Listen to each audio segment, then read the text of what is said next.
Hello, welcome back to another episode of iTzeSimi. Quick kimchi making video. What you see over here is about 1.5 kilograms of Napa cabbage.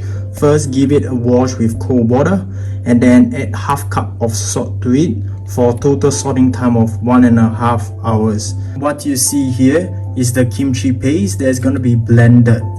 I added 1/8 cup of sugar, half cup of fish sauce, half cup of crushed garlic, 1 tablespoon of minced ginger, and half cup of minced onion. So I'm gonna give it a blend.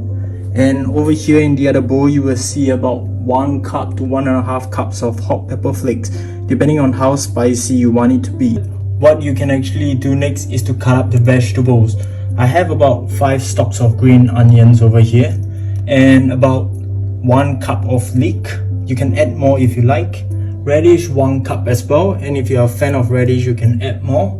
1 cup of carrot, that's julienne as well. So when the kimchi paste is done, we have blended it. What I'm gonna do next is to actually stir it with the red pepper flakes.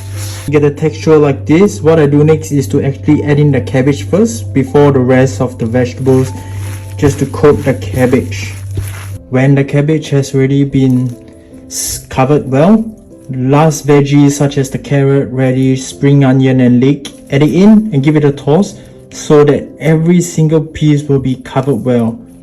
Down to the last step, which is how to store the kimchi. Store in airtight jars and store it as closely packed as possible. Thank you very much for watching. If you like this video, remember to click on the like button below and click on left to subscribe.